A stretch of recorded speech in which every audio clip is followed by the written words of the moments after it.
नमस्कार, good morning, शुभ प्रभात। कैसे हैं आप सभी लोग? आई होप आप सभी लोग अच्छे होंगे, अपनी पढ़ाई को बहुत ही बेहतर ढंग से कर होंगे। देखिए, आज है 21 दिसंबर और आज के कुछ महत्वपूर्ण करंट अफेयर्स पर हम लोग चर्चा करें, लेकिन उसके पहले बेसिकली कल है 22 दिसंबर और कल है आपकी बहुप्रतीक्षित परीक्षा यूपी पीसीएस 2024 प्रारंभिक परीक्षा। और कल एग्जाम देने वाले सभी अभ्यर्थियों को डिकोड एग्जाम की तरफ से, मेरी तरफ से तहे दिल से बहुत सारा आशीर्वाद, बहुत सारी शुभकामनाएं, बहुत सारी बेस्ट विशेस हैं कि आप अपना एग्जाम बहुत ही अच्छे तरीके से दीजिएगा। और छोटी छोटी बातें हैं जो मैंने पहले भी बताई थी, आज भी मैं आपको बता रहा हूं कि कल जो है बेसिकली आप लोग एग्जाम दीजिएगा अच्छे तरीके से और अपना जो भी एडमिट कार्ड वगैरह होगा आप सभी लोग निकाल लीजिएगा। आज ही आप लोग निकल जाइएगा अपने जो है एग्जाम सेंटर की ओर, क्योंकि कल तो आपको लगभग 1.5 घंटा पहले ही पूर्व में आपको पहुंचना है। तो ऐसे में आप लोग के लिए जरूरी हो जाता है कि आप लोग पहले पहुंच जाएं और अपना आईडी प्रूफ ओरिजिनल जो भी होता है आपका, ठीक है, वैलिड आईडी प्रूफ होना चाहिए, उसकी photocopy, 2 passport size photo, black pen साथ में रखना है, ध्यान दीजिएगा, ब्लैक पेन, बॉल पेन होनी चाहिए। इसके अलावा किसी अन्य कलम का इस्तेमाल आपको नहीं करना है। ओएमआर शीट अगर गलत फिल हो जाती है तो उस पर भी आपको व्हाइटनर या उसको ब्लेड से कट नहीं करना है। ये छोटी छोटी बातें हैं। बॉटल पानी के लेके जाइएगा तो ट्रांसपेरेंट बोतल लेके जाइएगा और जो भी इंस्ट्रक्शंस लिखे हुए हैं आपके एडमिट कार्ड पर, उन सभी इंस्ट्रक्शंस को फॉलो करते हुए, पढ़ते हुए अच्छे तरीके से जाइएगा। बाकी सभी जो भी महिला अभ्यर्थी हैं, फीमेल्स हैं, उनसे मेरी रिक्वेस्ट है कि वो लोग प्लीज अपने भाई बहन या जो भी पेरेंट्स आपके हैं उनके साथ आप लोग आज ही चले जाइएगा, क्योंकि कल सुबह तक पहुंचना थोड़ा सा मुश्किल होगा। और होटल आदि की व्यवस्था जो भी होगी, जो भी आपके रिलेटिव्स वगैरह उनके यहां पर जाकर के अपनी व्यवस्था देख लीजिए और पूरे कूल माइंड से, पूरे अच्छे तरीके से और आराम से दीजिएगा। अच्छा, ऑप्शन करते समय एक बात का ध्यान रखिएगा कि जो भी दिमाग में पहली बार ट्रिक करे, मोस्टली चांस होता है कि वही उत्तर होता है। बाकी एक वीडियो में अभी मैं थोड़ी देर बाद मैं आपको पोस्ट कर दूंगा, कल ही पोस्ट कर दूंगा, मतलब कर दिया है मैंने, उसको आप लोग देख लीजिएगा। और ठीक है, फिर बाकी हम लोग बढ़ते हैं और वो वीडियो जो कल हमने पोस्ट किया उसको आप लोग एक बार प्लीज जरूर देख लीजिएगा। ठीक है, आइए बिना देरी के आज के सेशन को स्टार्ट करते हैं। लेकिन उसके पहले डिकोड एग्जाम की तरफ से यूपी पीसीएस की टेस्ट सीरीज जो चल रही थी वो तो चल ही रही थी, अब तो वाइंड अप हो चुकी है। लेकिन उसमें भी टेस्ट पीसीएस के हैं तो जो आरओ अभ्यर्थी हैं उसको भी वो भी ज्वाइन कर सकते हैं। और एक अलग से टेस्ट सीरीज आरओ की चल रही है जो कि आप लोग शामिल हो सकते हैं, क्योंकि वो टेस्ट सीरीज जो पहले हम चर्चा आपसे करते थे वो वीडियो टेस्ट सीरीज थी, उसको भी ज्वाइन कर सकते हैं। और चाहें तो ये जो टेस्ट आपका आरओ के लिए अलग से चलता है उसको भी आप लोग ज्वाइन कर लीजिएगा। डिस्काउंट 500 का इस समय चल रहा है, इस समय इसका प्राइस हो जाता है 1000, जो कि पहले था 1500 रुपए। 47 टेस्ट इसमें मिलते हैं, जिसमें से 42 टेस्ट में आपका जीएस प्लस हिंदी आता है, बाकी 5 टेस्ट में आपको करंट अफेयर्स के मिलेंगे। ठीक है, तो इस टेस्ट से जुड़कर भी आप अपनी तैयारी को कर सकते हैं। दिए गए नंबर पर आप कांटेक्ट जो है कर सकते हैं, ये सारे कोचिंग संस्थान के नंबर है, यहां पर आप लोग संपर्क जो है कर सकते हैं। कल एग्जाम है, आज मैं अपना नंबर मैं आपको दे रहा हूं, अगर आपको लगता है कि आपको कांटेक्ट करना चाहिए या फिर आप एक काम करिएगा, टेलीग्राम ग्रुप, डिकोड एग्जाम का टेलीग्राम ग्रुप है, वहीं पर मैंने जो है कल ही मैंने एक नंबर पोस्ट किया हुआ है, मेरा नंबर है, आप लोग वहां पर जाकर के अपनी कोई भी दुविधा है अगर कल के एग्जाम को लेकर के, तो आज वो क्लियरिफिकेशन उसका ले सकते हैं। मैंने कल नंबर जो है मेंशन कर दिया है। ठीक है, आप बहुत जरूरी है तो आप डायरेक्टली आप कॉल कर लीजिएगा, अगर नॉर्मल कोई बात होगी तो व्हाट्सएप करके फिर कॉल करिएगा, जैसा भी होगा आप देख लीजिएगा अपने अकॉर्डिंग। ठीक है, और कोई मन में अगर दुविधा होगी वो नंबर कल मैंने आपको पोस्ट कर दिया है, तो बिना डर के, बिना हिचक के आप लोग सीधे कांटेक्ट मुझसे कर सकते हैं। शुभकामनाएं हैं। आइए बिना देरी के आज के सेशन को स्टार्ट करते हैं और करते हैं कल का रिवीजन। यानी कि अंतरराष्ट्रीय प्रवासी दिवस कब मनाया था? ये मनाया था 18 दिसंबर को। कल हमने आपको उसके बारे में बखूबी समझाया था। रिवीजन हम लोग डेली करते हैं करंट अफेयर्स का, ठीक इसी तरीके से आपको रिवीजन अपने सभी विषयों का करना है। बात ध्यान रखिएगा, बहुत ज्यादा पढ़ने से जरूरी होता है कि आपने जितना पढ़ा है वो बेसिकली आपके दिमाग पे गया है या नहीं गया है, दैट मींस कि क्या वो आपको चीजें याद हैं या नहीं याद हैं। तो revision is the most important point for examinations. मैंने बार बार आपसे कहा था, अभी तक अगर आपने मई से मेरा करंट अफेयर्स अगर आपने पढ़ा होगा, मैंने आपको इतने सारे टास्क दिए हैं, मैंने इतनी सारी बातें बताई हैं, अगर आपने वो काम किया होगा, कल एग्जामिनेशन हॉल में आप बैठिएगा, आपको मेरी सारी बातें दरअसल याद आएंगी। ठीक है, तो कल घबराइएगा नहीं, बस मैं आपसे विनती ही करना चाहता हूं। बाकी आइए बिना देरी के सेशन को स्टार्ट करते हैं। तो दूसरा क्या है कि ऑनलाइन सुरक्षा पर आचार संहिता लागू करने वाला पहला देश कौन सा बन गया है? तो ये बन गया आपका ब्रिटेन। निम्नलिखित में से किसके उपन्यास को 34वें व्यास सम्मान के लिए चुना गया है? तो सूर्यबाला जी। ठीक है, नेक्स्ट है नीदरलैंड के प्रधानमंत्री कौन है? डिक सूफ हैं। चर्चाओं में क्यों थे? चर्चाओं में इसलिए थे क्योंकि नीदरलैंड के प्रधानमंत्री जो डिक सूफ हैं, उन्होंने प्रधानमंत्री नरेंद्र मोदी से फोन पर वार्ता की थी, अलग अपने जो भी संबंध हैं उनको लेकर के देश के मध्य में।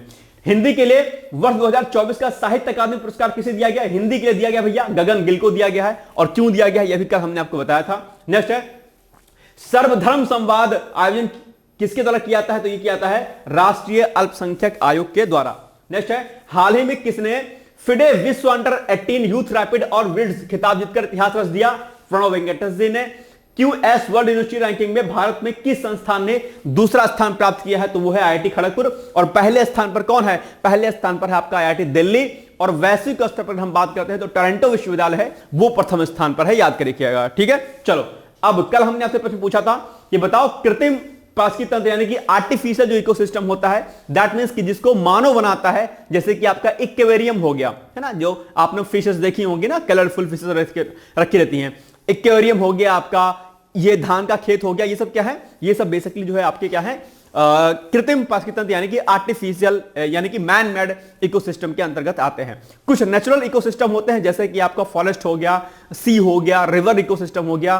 ठीक है, ये सब आपका प्राकृतिक होता है जो कि नेचुरली होता है। राइट, चलिए तो धान का खेत, ठीक है, ये क्या है? कृत्रिम पारस्कित तंत्र के अंतर्गत ये आता है। ठीक है, कई बार ये प्रश्न आपके एग्जाम में पूछा गया है, तो इसलिए ध्यान रखिएगा आपको। ठीक है, नेक्स्ट है कैम्ब्रिज डिक्शनरी का वर्ड ऑफ द ईयर घोषित किया गया। ऐसे प्रश्न अक्सर आपके एग्जाम में भाई साहब पूछे जाते हैं। ठीक है, कैम्ब्रिज डिक्शनरी का और ऑक्सफोर्ड डिक्शनरी दोनों का पूछा जाता है।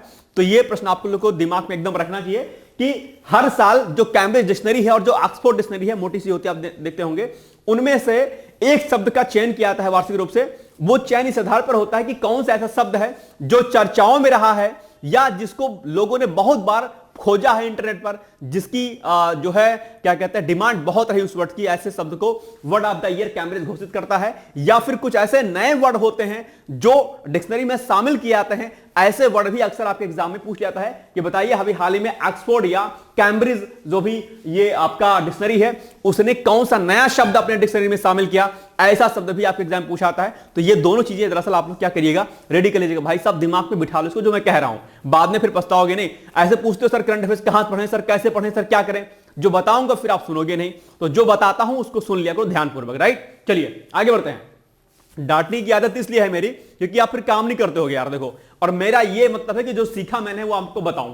ठीक है, बकबक करने का कोई लॉजिक है नहीं मेरे यहां पर। ठीक है ना, तो पढ़ो और जो कहता हूं उसको सुनो और उसको अपने भीतर संवारने का प्रयास करो। जितना अपने आप को संवारोगे, जितना आप अपने आप को जो है मांझोगे किससे, मेहनत से, उतना ही आप निखरोगे और उतना ही आप दूर तक सफलताओं को प्राप्त करोगे। तो मेरी शुभकामनाएं भी इसके लिए हैं। ठीक है, तो डांट एक अच्छी चीज होती है। चलिए, तो मैनिफेस्ट या ब्रांड है या इनहेल है या इनमें से कोई नहीं। तो ये जो मैनिफेस्ट वर्ड है, इस मैनिफेस्ट वर्ड को बेसिकली क्या किया गया है, कैम्ब्रिज डिक्शनरी ने वर्ड ऑफ द ईयर घोषित किया है। ध्यान रखिएगा। ठीक है, और बात करते हैं हम तो ये जो वर्ड ऑफ द ईयर घोषित करता है कैम्ब्रिज, ये 2015 से बेसिकली कर रहा है। हर साल 2015 से कैम्ब्रिज डिक्शनरी एक वर्ड यानी कि वर्ड ऑफ द ईयर घोषित करता है जो कि बहुत ज्यादा चर्चाओं में रहता है। ठीक है, वही यहां पर दिया गया है। ओके, चलो आगे बढ़ते हैं। हाल ही में, अच्छा प्रश्न इस तरीके से पूछा जाता है भाई साहब, मैं फिर से कह रहा हूं आपको, इसलिए याद रखिएगा। हाल ही में भारत के अरुण कुमार साहू को किस देश के जो है ये बेसिकली राजदूत बने हैं। ठीक है, आपके सामने ऑप्शन है अमेरिका, बुल्गारिया, फ्रांस, नेपाल। ध्यान रखिएगा, जो भी राजदूत हाल फिलहाल में नियुक्त होते हैं अलग अलग देशों में, उनके बारे में अक्सर प्रश्न पूछ लिया जाता है। खासकर उन देशों के राजदूत के बारे में जरूर प्रश्न पूछता है जो देश चर्चाओं में रहते हैं। राइट, तो यहां पर कौन से हैं, किस देश के राजदूत बने हैं अरुण कुमार साहू? तो ये बने भैया आपके बुल्गारिया, यानी कि option number B is the right answer. Okay, चलो, तो हाल ही में अरुण कुमार साहू बुल्गारिया के देश के क्या हैं, नए राजदूत बने हैं। 1996 बैच के ये क्या हैं, IFS अधिकारी। कौन? IFS, इंडियन फॉरेन सर्विसेज होता है, और एक IFS और होता है जिसको बोलते हैं इंडियन फॉरेस्ट सर्विस। ठीक है, तो IAS, IFS, IPS ये जो सर्विसेज होती हैं, इनका एग्जाम प्री का और IFS का, ठीक है, इन सबका एग्जाम एक साथ में होता है। ठीक है, फॉरेस्ट सर्विस का भी, फॉरेन सर्विस का भी। लेकिन जो आपका इंडियन फॉरेस्ट सर्विस का जो एग्जाम होता है उसका मेंस बेसिकली सिविल सर्विसेज से अलग हो जाता है। ठीक है, तो ये बात जरा ध्यान रखिएगा। जिनके पास ग्रेजुएशन में केमिस्ट्री या जूलॉजी इस टाइप के जो सब्जेक्ट होते हैं, लाइफ साइंस वाले बेसिकली, वो लोग इंडियन फॉरेस्ट सर्विस का एग्जाम दे सकते हैं, जिनका मेंस अलग हो जाता है और जिसमें ऑप्शनल जो होता है वो भी अलग हो जाता है। तो ध्यान रखिएगा, जब आप एग्जाम देते हैं तो ऑप्शन पूछता है आपसे, ठीक है, कि आप किसके लिए एलिजिबल हो। ओके, ध्यान रखिएगा। चलिए, कुमार तुहिन को नीदरलैंड में भारत का राजदूत नियुक्त किया गया है। ध्यान रखिएगा, यह भी आपके लिए फैक्ट है, मैंने आपको बताया भी था कुछ टाइम पहले, नीदरलैंड में कुमार तुहिन को। ठीक है, दिनेश भाटिया को ब्राजील में भारत का नया राजदूत नियुक्त किया गया, यह भी आप पॉइंट याद रखिएगा। ठीक है, चलो आगे बढ़ते हैं। बुल्गारिया देश के बारे में अगर हम बात करते हैं तो बुल्गारिया दक्षिण पूर्व यूरोप में स्थित एक देश है जो कि चर्चाओं में है, तो इसके बारे में हम थोड़ा सा देख लेते हैं। तो यहां पर लिखा है इसकी सीमाएं बेसिकली उत्तर में रोमानिया से, तो ये देखिए आपका ये है बुल्गारिया, और इसके उत्तर में क्या है, ये देखिए आप ऐसे बांट लीजिए, ये उत्तर हो गया, दक्षिण हो गया, ये पूरब हो गया, ये पश्चिम हो गया। तो इसके उत्तर में क्या है, रोमानिया है भैया। ठीक है, ओके। पश्चिम में सार्बिया और मैसेडोनिया, पश्चिम में सार्बिया, तो ये हो गया पश्चिम में सार्बिया हो गया। ठीक है, सार्बिया के साथ में क्या कह रहा है, मैसेडोनिया है, ये हो गया आपका मैसेडोनिया, तो पश्चिम में सार्बिया और मैसेडोनिया हो गया आपका। ठीक बात। इसके अलावा दक्षिण में ग्रीस और तुर्की है, तो दक्षिण दिशा ये दक्षिण में हो गया आपका ग्रीस, और यहां पर हो गया आपका क्या, तुर्की। तो इस तरीके से मैप के माध्यम से आप लोग चीजों को पढ़ने का प्रयास करिएगा। आसपास कौन से देश हैं, कौन से महासागर में स्थित है, सी एरिया कहां कहां से लगता है, आप यहां देख पा रहे होंगे, ये कुछ एरिया जो आप देख पा रहे होंगे, ये पूरा का पूरा इधर क्या है, ये आपका जो है आपका सी एरिया है यहां पर, जो कि आप यहां पर अच्छे तरीके से देख पा रहे होंगे। ठीक है, एजेंसी है, इधर ब्लैक सी आपको दिख रहा होगा, तो ये इस तरीके से आप लोग देख सकते हैं किस किस तरफ से ये समुद्र से घिरा हुआ देश है। ठीक है, याद रखिएगा इन सारे पॉइंट्स को। ओके, चलो मुद्रा यानी कि इसकी करेंसी की बात करते हैं, लेव इसकी क्या है, करेंसी है। ओके, चलो हाल ही में कहां पर भारत के पहले जियो साइंस म्यूजियम का उद्घाटन किया गया, भोपाल, ग्वालियर, रांची, नई दिल्ली, जल्दी बताओ कहां पर अभी हाल ही में जो है जियो साइंस म्यूजियम का उद्घाटन किया गया। तो यह किया गया आपका भैया कहां पर, रांची, यानी कि ऑप्शन नंबर सी क्या हो जाएगा, इसका सही उत्तर हो जाएगा, पहले जियो साइंस म्यूजियम। ठीक है, पहला ये जियो साइंस म्यूजियम है। ठीक है, तो हाल ही में ग्वालियर में भारत अच्छा बी ऑप्शन होगा, सॉरी बी ऑप्शन, ये भोपाल ग्वालियर होगा। ठीक है, ग्वालियर में अभी हाल ही में क्या हुआ है, भारत के पहले जियो साइंस म्यूजियम का उद्घाटन किया गया। ठीक है, ग्वालियर होगा ऑप्शन, सॉरी रांची में दूसरा किया गया है, क्या किया गया अभी आगे मिलेगा प्रश्न में आपके। ठीक है, चलो तो हाल ही में ग्वालियर में भारत के पहले जियो साइंस म्यूजियम का उद्घाटन किया गया। उद्घाटनकर्ता उपराष्ट्रपति जगदीप धनखड़ जी हैं। ठीक है, और उपराष्ट्रपति पर भी अभी क्या हुआ था, अविश्वास प्रस्ताव दरअसल पेश किया गया था, आप लोग जानते होंगे, मैंने इस पर बताया भी था, आपको आर्टिकल भी कराया था। इस म्यूजियम में मनुष्य की उत्पत्ति, उसके विकास एवं ब्रह्मांड से संबंधित जो भी जानकारियां होंगी वो इसमें क्या होंगी, शामिल होंगी। अपने आप में एक अच्छा जो है ये म्यूजियम होगा, आप लोग जाकर के वहां पर घूम सकते हैं। ठीक है, चलो नेक्स्ट है, गोवा मुक्ति दिवस मनाया जाता है 18 दिसंबर, 19 दिसंबर, 20 दिसंबर या फिर 21 दिसंबर, जल्दी से बताओ गोवा मुक्ति दिवस कब मनाया जाता है। मेरे अकॉर्डिंग तो ऑप्शन नंबर बी होना चाहिए सही। क्या ये सही जवाब है, आइए देखते हैं।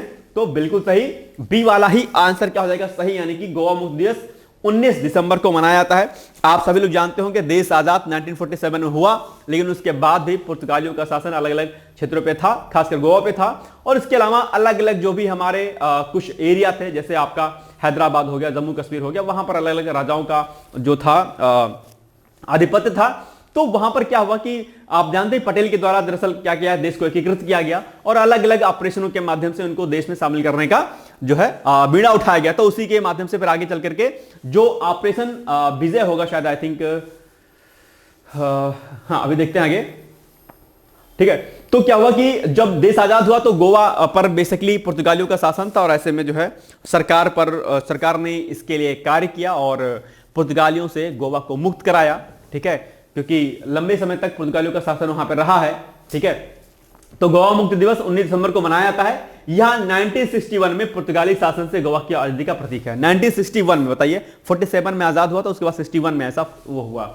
इस दिन 451 साल की औपनिवेशिक शासन के खिलाफ स्वतंत्रता सेनानियों का संघर्ष समाप्त हो गया। बताइए 451 साल था तब से देश पर इनका शासन था, एक तरीके से अंग्रेजों का आल्सो। ठीक है, आप सोचिए कि हमारी कितनी बड़ी कमी थी कि मतलब हम लोग विश्व गुरु कहलाते थे, और विश्व गुरु कहलाने के बाद भी हम लोग एक बहुत लंबे समय तक जो है हम लोग जो है गुलाम रहे। और ऐसे में हमारे जो विश्वविद्यालय थे, चाहे वो तक्षशिला हो, चाहे नालंदा हो, चाहे हमारे मंदिर हो, चाहे हमारी बाकी चीज हो, उन पर बहुत अत्याचार हुआ। हमारी शिक्षा, हमारी संस्कृति, हमारी परंपराएं बहुत कुठाराघात हुआ, और एक देश की जो छवि थी वो बहुत धूमिल हुई। हमारे इतिहास को विदेशी इतिहासकारों ने लिखा, जैसे मैक्स मुलर की हिस्ट्री हम लोग बेसिकली पढ़ते हैं, और मैक्स मुलर की हिस्ट्री हम पढ़ते हैं तो हमें क्या पढ़ाया जाता है कि बेसिकली जो क्रांतिकारी हमारे थे वो क्या थे, आप जानते होंगे, सुनते होंगे इनके बारे में, कैसा लोग बोलते हैं। इसके अलावा हमारे वैदिक व्यवस्था के बारे में बहुत सारी चीजें खराब लिखी गई, और आज भी हम इतिहास जो अपनी एनसीईआरटी से लेकर के जो अलग अलग हम किताबें पढ़ते हैं, आज भी उन किताबों में बहुत सारी ऐसी गलतियां, बहुत सारे ऐसे मिस्टेक्स हैं जो कहीं ना कहीं बड़ा दुख देते हैं पढ़ने पर। कई बार क्या होता है, मैं सोचता हूं कि आखिर हमारे इतिहासकार इस पर काम क्यों नहीं करते हैं, क्योंकि और अभी भी शिक्षा व्यवस्था ऐसी है कि अभी भी हम मैक्स मुलर के द्वारा लिखी गई हिस्ट्री को पढ़ते हैं। देश भारत एक ऐसा अजूबा देश है कि जहां का इतिहास किसी उस देश के इतिहासकार ने ना लिख करके बल्कि विदेशी इतिहासकार ने लिखा, और हम उसी के बताए गए इतिहास को हम पढ़ते हैं। तो ये बड़ी विडंबना है हमारे देश की, और कहीं ना कहीं हम बहुत कुछ वैदिक व्यवस्था के बारे में तो इतनी गलतियां हैं हमारे किताबों में, इतनी गलतियां हैं कि उसका कोई सीमा ही नहीं है। मतलब अगर मैं आपसे कहूं कि हिंदू धर्म का कोई एक आप वो बताइए, एक जो है पुस्तक बताइए, धार्मिक ग्रंथ क्या है, आप कभी कुछ बताओगे, कभी कुछ बताओगे, कभी कुछ बताओगे। इतनी भ्रांतियां पैदा कर दी गई हैं, इतनी ज्यादा दूरी हमारी संस्कृति से कर दी गई शिक्षा व्यवस्था के माध्यम से, किसी कोई सीमा नहीं। खैर, बात की बातें हैं, लेकिन राइट लिटरेचर और राइट हिस्ट्री पढ़ पाना बहुत बड़ा मुश्किल है। फिर भी आप लोग पढ़ने की कोशिश कीजिएगा अच्छे लिटरेचर, ठीक है। मैक्स मुलर की हिस्ट्री होगी तो उसको किनारे कीजिएगा थोड़ा सा।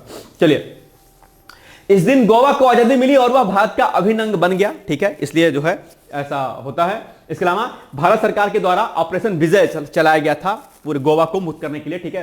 कई बार आपके एग्जाम में प्रश्न पूछ लेता है गोवा को मुक्त करने के लिए कौन सा ऑपरेशन चलाया गया था, ठीक है। 19 दिसंबर को दमन और दीव और गोवा को भारतीय मुख्य भूमि में शामिल कर लिया गया था, ठीक है। और 30 मई को गोवा राज्य स्थापना दिवस के रूप में भी मनाया जाता है। यह भी प्रश्न आपके एग्जाम में कई बार पूछा गया, तो याद रखिएगा, ठीक है। और गोवा के बारे में कई बार प्रश्न पूछता है, ठीक है, ध्यान रखिएगा।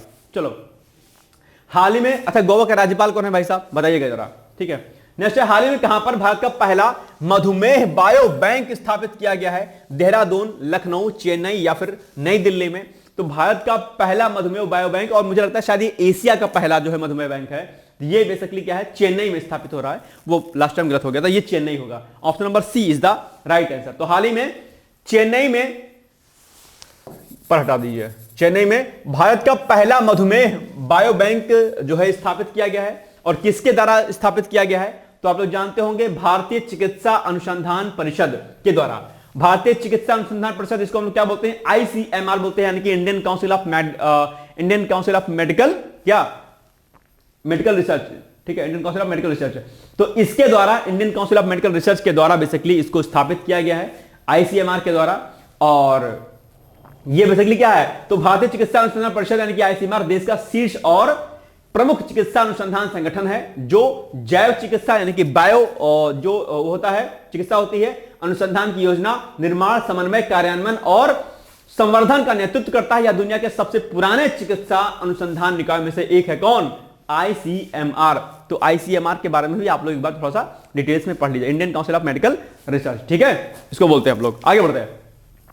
1911 में भारत सरकार ने देश में चिकित्सा अनुसंधान को प्रायोजित करने और समन्वय करने के विशिष्ट उद्देश्यों के साथ भारतीय अनुसंधान निधि संघ यानी कि IRFA का गठन किया। याद रखिएगा, ठीक है, कि स्थापना करने का ऐतिहासिक निर्णय लिया। और उसके बाद क्या हुआ कि जब 47 में देश स्वतंत्र हुआ तो 1949 में IRFA को भारतीय चिकित्सा अनुसंधान परिषद यानी कि Indian council of medical research के रूप में पुनः नामित किया गया। तो यह भी प्रश्न आपसे पूछ सकता है कि बेसिकली IRFA को जो है ICMR में कब कन्वर्ट किया गया, या फिर ICMR का गठन बेसिकली कब किया गया? तो आप कहेंगे 1949 में, लेकिन उसके पहले यह था IRFA, जिसको बोलते हैं भारतीय अनुसंधान निधि संगठन यानी कि Indian council of research end fund, ठीक है, ऐसा होगा। तो ये आप लोग थोड़ा सा ध्यान दीजिएगा इन सारे पॉइंट्स को। कई बार क्या होता है कि ऐसे क्वेश्चन आपके फैक्चुअल डेटा होता है, थोड़ा सा उससे रिलेटेड जो करंट अफेयर्स होता है वो आपसे पूछ लेता है। तो जब भी आप करंट अफेयर्स पढ़िए तो जो उससे संबंधित जो टॉपिक और हो उसको आप लोग जरूर पढ़ लिया करिएगा, ठीक है। पीसीएस में ऐसे प्रश्न अक्सर पूछे जाते हैं, राइट। चलिए, संयुक्त संसदीय समिति का संबंध है, जिसको हम लोग क्या बोलते हैं भैया, इसको हम लोग बोलते हैं जेपीसी, ज्वाइंट पार्लियामेंट्री कमेटी बोलते हैं। और अभी ये चर्चाओं में है। तो आप कहेंगे सर ज्वाइंट पार्लियामेंट्री कमेटी चर्चाओं में क्यों है? इसके चर्चा में रहने का कारण यह है कि बेसिकली अभी जो one nation one election bill जो रखा गया था लोकसभा में, उसको जेपीसी के पास यानी कि ज्वाइंट पार्लियामेंट्री कमेटी के पास भेज दिया गया है। तो आपके एग्जाम में प्रश्न बन सकता है कि बताइए जेपीसी क्या है? ठीक है। तो जेपीसी, जिसको ज्वाइंट पार्लियामेंट कमेटी कहते हैं, यह एक अस्थायी समिति होती है। इसका गठन ऐसे विधेयक या ऐसे मुद्दों के लिए किया जाता है जिस पर विवाद होता है, और वो रिपोर्ट, इस पर जांच होती है और रिपोर्ट फिर जो है लोकसभा में प्रस्तुत की जाती है, और उसके माध्यम से फिर चीजें आगे बढ़ती हैं। जिसके इसके जेपीसी के अध्यक्ष की नियुक्ति बेसिकली लोकसभा अध्यक्ष के द्वारा की जाती है, ध्यान रखिएगा, ठीक है। चलिए, तो इसका संबंध किससे है? इसका संबंध है किसी विधेयक की जांच करने हेतु, ठीक है, ये ध्यान रखिएगा। ओके, चलो, option number A is the right answer. Next है व्याख्या है संयुक्त संसदीय समिति, यानी कि जेपीसी एक तदर्थ समिति के अंतर्गत आती है। यह फैक्ट आपके लिए क्या है, थोड़ा सा इंपॉर्टेंट है, जिसका गठन संसद के द्वारा कुछ विशिष्ट विषय या विधेयक होगा। भैया विधायक नहीं, विधेयक, विधेयक के बारे में जांच करने हेतु बनाई जाती है, ठीक, याद रखिएगा। जेपीसी के सदस्यों की संख्या निर्धारित नहीं है, कम ज्यादा हो सकती है, लेकिन यह होता है कि 50-50 होती है। जैसे एग्जांपल के लिए अगर 10 सदस्य हैं जेपीसी में, तो 10 में से 5 लोकसभा से होंगे और 5 लगभग मतलब 50-50 का लगभग रेशियो देखा जाता है। हालांकि जरूरी नहीं है। जेपीसी के सदस्यों की संख्या निर्धारित नहीं है। जेपीसी की अध्यक्षता है जो लोकसभा अध्यक्ष द्वारा लोकसभा से एक सदस्य को चुना जाता है। जेपीसी की सिफारिशें सलाहकारी प्रवृत्ति की होती हैं, ध्यान रखिएगा। जेपीसी ने अगर कोई बात बोली है, जैसे वन नेशन वन इलेक्शन पर उसने अपनी रिपोर्ट सबमिट की है, अपनी सलाह प्रस्तुत की है, तो यह बाध्यकारी नहीं है कि इसकी बात को माना ही जाएगा। यह अपनी रिकमेंडेशंस जो है सबमिट करती है। अगर सरकार को लगता है कि भैया इनकी बातों को हमें मानना चाहिए, तो सरकार मानती है, अन्यथा नहीं मानती है। यानी कि बाध्यकारी इसकी सलाहकार है, जो इसकी सलाह है बाध्यकारी नहीं है। यह बात आप लोग को विशेष तौर पर ध्यान दीजिएगा। और ऐसा ये जो फैक्ट लिखा है ना भाई साहब, ये वाला, ये जो फैक्ट आप देख पा रहे होंगे, ये बहुत बार आपके एग्जाम पूछा जाता है। कई सारे संस्थाओं की रिपोर्ट जो होती हैं, वो आपसे पूछता है कि इसकी सलाह जो है, इसकी सिफारिशें जो हैं, ये क्या सलाहकारी प्रवृत्ति की हैं या बाध्यकारी प्रवृत्ति की हैं। ऐसा फैक्ट अक्सर आपके एग्जाम में पूछा जाता है। तो इन सारे फैक्ट को जो ऐसे मिले आपको, वहां पर आपकी पकड़ जरूर होनी चाहिए, ठीक है भैया, नोट कर लो प्लीज, ठीक है, जो मैं कहता रहता हूं, बाद में फिर बहुत पछताओगे। चलो, अल्पसंख्यक अधिकार दिवस कब मनाया जाता है भैया, बताओ जल्दी।